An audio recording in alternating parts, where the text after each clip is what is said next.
দূরের উত্তরে আছে এক রাজ্য, যাকে সবাই বলে শীতলক। সেখানকার মাটি, আকাশ আর গাছপালা সবই বরফে ঢেকে আছে। দিনের আলোতে সাদা ঝলকানি, আর রাতের চাঁদের আলোতে রূপালী স্বপ্নের মতো দৃশ্য। সেই বরফের দেশে বাস করে এক রহস্যময় প্রাণী, বরফের ড্রাগন। তার ডানা ছড়ালেই চারদিকে ঝড়ের মতো তুষার নেমে আসে। তার নিঃশ্বাস থেকে বের হয় নীলাভ ঠান্ডা কুয়াশা, যা পাহাড়কেও পাথরের মতো জমিয়ে দেয়। লোককথায় বলা হয়, এর থেকে বড়, যে মানুষ একবার বরফের ড্রাগনের চোখের দিকে তাকাবে, সে চিরকাল সেই দৃশ্য মনে নিয়ে বেঁচে থাকবে। ভুলতে পারবে না সেই নীল আগুনের মতো চোখ। কিন্তু আশ্চর্য হলো, এই ড্রাগন কারো ক্ষতি করে না। সে কেবল দূর থেকে মানুষকে দেখে। যখন গ্রামবাসী দূর থেকে তাকে বরফের পাহাড়ের চূড়ায় দাঁড়িয়ে গর্জন করতে দেখে, তখন তারা থমকে দাঁড়িয়ে যায়। ভয়ে নয়, সৌন্দর্যে। একদিন এক সাহসী মেয়ে বরফের রাজ্যে হারিয়ে গেল। তীব্র ঝড় তাকে ঘিরে ফেলেছিল। তখন আকাশ থেকে নেমে এলো বরফের ড্রাগন।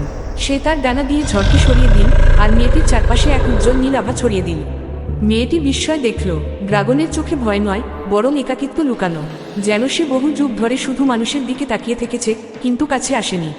সেদিন থেকে গ্রামবাসী বুঝল, বরফের ড্রাগন ধ্বংস নয়, সৌন্দর্য আর রহস্যের প্রতীক। তার উপস্থিতি মানুষকে মনে করিয়ে দেয়, প্রকৃতির মাঝে এখনও এমন বিস্ময় আছে যা মানুষ কেবল দাঁড়িয়ে দেখে যেতে পারে, ব্যাখ্যা করতে পারে না।